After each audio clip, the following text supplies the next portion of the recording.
Оваа конвенција е во функција на реализација на нашиот концепт. Оваа конвенција е уште еден сигнал дека ВМРО-ДПМН има внатрешен капацитет да осигура демократски и правилен избор за предстојните локални избори. Конечно, оваа конвенција е и најсилната порака дека нашите политики имаат препознатливост која е прифатена и поддржана од нацијата. Драги мои сограѓани, драги браќа и сестри,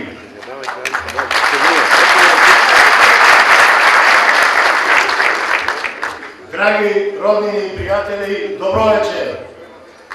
Добро вечер, Неготино. Добро вечер, победничко Неготино. Добро вечер, победничко ВМРО-ДПМН.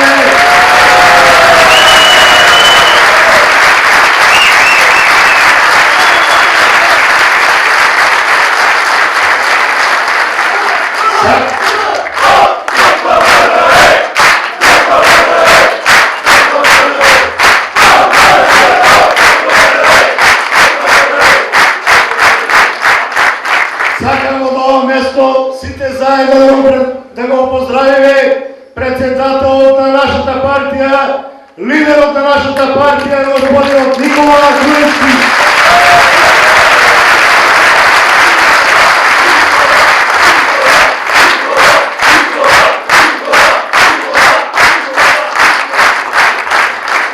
Дозволете ми најпрво да ги поздравам почитуваните гости, пратениците во Републичкиот парламент, моите колеги, господин Ѓорѓи Кожобашиев од Велес, пратеникот од Евгенија господин Драган Цукрев, пратеничката од Кавараци госпоѓа Весна Пенова, директорот на земјоделскиот инспекторат господин Румен Знаменов, поранешниот пратеник и државен советник во Министерството за земјоделие господин Цветко Трипуновски.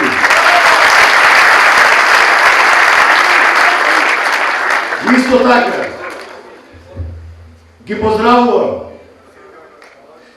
сите што се присутни во оваа сала.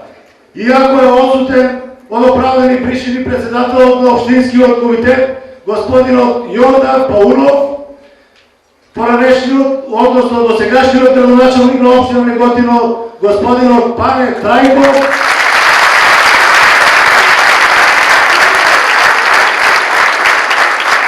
Унијата на жени на ВМРО-ДПМН, Унијата на млади сили на ВМРО-ДПМН,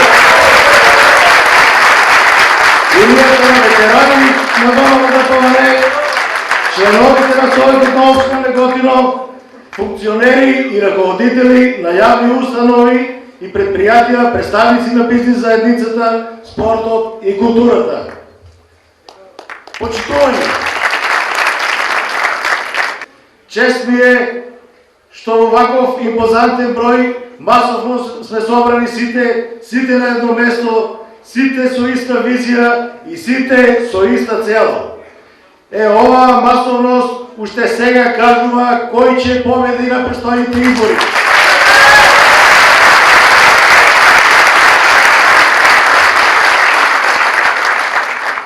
Сите сме овде затоа што ја поддржуваме идеологијата и реформаторската реализирана програма на најмоćната политичка опција на Македонија, ВМРО-ДПМН.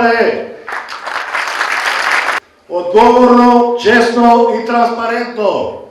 Само вака може да се опише работењето на ВМРО-ДПМН. За цел овој минат период, во кој јас како пратеник во Собранието на Република Македонија несебично дадов свој личен придонес. Вие ми ја дадовте довербата, од вас ја добив поддршката. Во овој момент, гледајќи ве во очи, со чист образ, пред сите вас можам слободно да кажам дека ја оправдам вашата доверба Се гордеам со тоа што во периодот додека траеше мојот мандат како пратеник придонесував во градењето на конструктивна иднина на нашата татковина преку реализирање на политиките на ВМРО ДПМНЕ.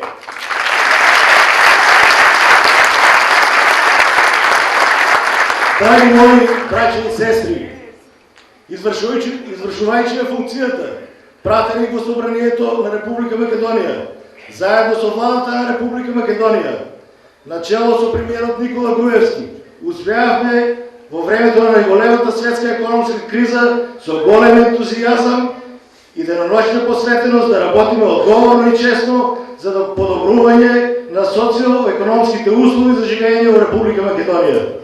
Во мојот мандат како пратеник бев иницијатор и директно учествував во денесувањето и имплементацијата на голем број закони и мерки за подобрување на развојот во земјоделството.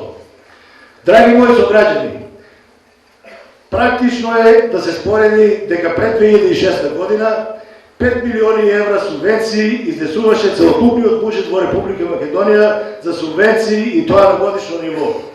Наспроти тоа, денес, благодарение на заложбите на владата на ВМРО ДПМНЕ, дури 5 милиони евра се доделуваат само за субвенции на земјоделците во општина Неготино.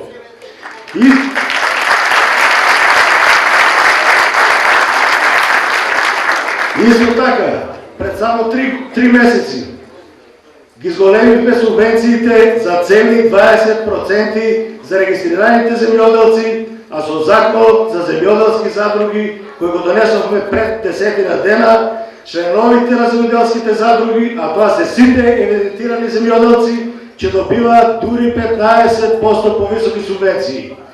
Како што ветивме, така и го донесивме законот за виното, со кој трајно ќе се регулира односот на винариите со лозарите.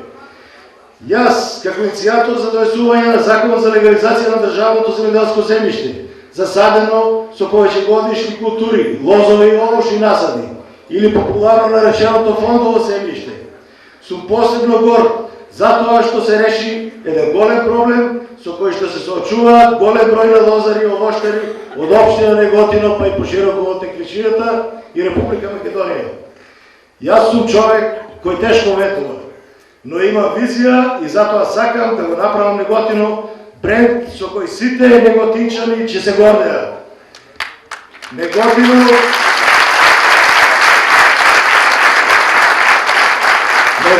да прерасне во достојно и квалитетно место за живење, со средена инфраструктура, со создавање услови за отварање на нови стопански капацитети, нови вработувања и поголема перспектива за младите кадри. Вечерва ќе спомнам само дел од планираните проекти кои што ќе ги реализирам како ваш градоначалник. Развој и промоција на индустријската зона Црвени брегови Неготино. Исто така и проширување на индустријската зона Дуброво Неготино. Гасификација на општина Неготино преку гасоводниот систем Клечовце, Штип, ТЕЦ Неготино. Подобрување на водоснабдувањето на територијата на целата општина Неготино и ставање во функција на бунарите во село Пепелиште и обезбедување на дополнителна техничка вода.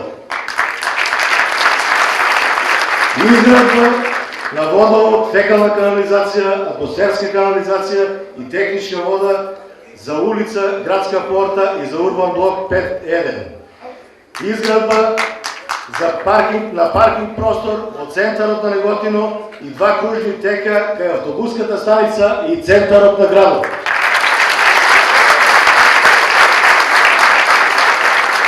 Асфалтирање и уредување на централните подрачја на селата Војшанци, Курија, Долни Дисан и до оформување и уредување на паркот во селото Тремник. Реновирање и преадаптација на постоечките простории за детски градинки во селата Тремник, Пепелиште и Криволо.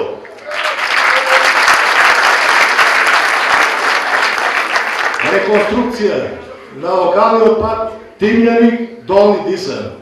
реконструкција на локалниот пат село Курија, село Паликура, проширување, тампонирање и асфалтирање на патот за село Криволок.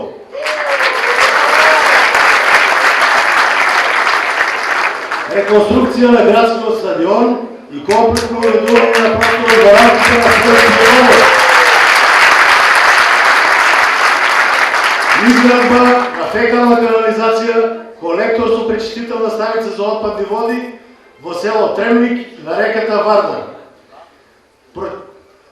Почитувани, ова е само мал дел од капиталните проекти кои во идниот 4-годишен период ќе овозможат општина Неготино да прерасне во просперитетно и современо место за живење. Јас како градоначалник, во честните средби кои ќе ги имам со вас, граѓаните на општина Неготино и местните заедници, секогаш приоритет ќе им давам на вашите предлог проекти за вашите населени места. Исто така, ќе се залагам спортот и културата да го вратат стариот сјај на градот.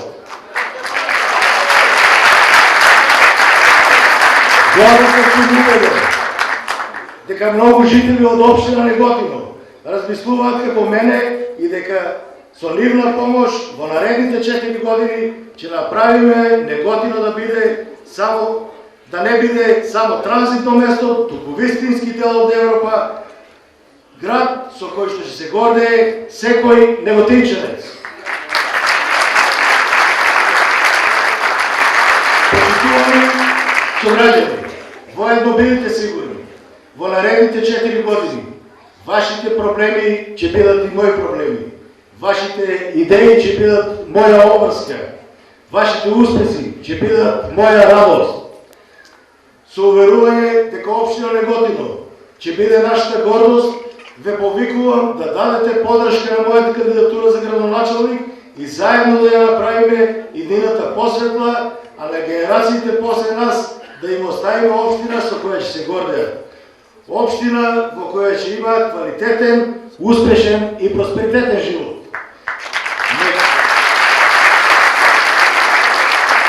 Неготино не запира повеќе. Неготино со ВМРО-ДПМН е на вистинскиот пат. Заедно одиме кон сигурна победа.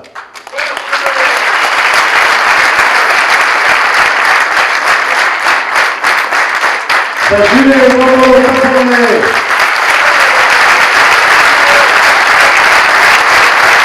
Да живее победничко Неготино! Да живее нашата единствена Милана Македонија!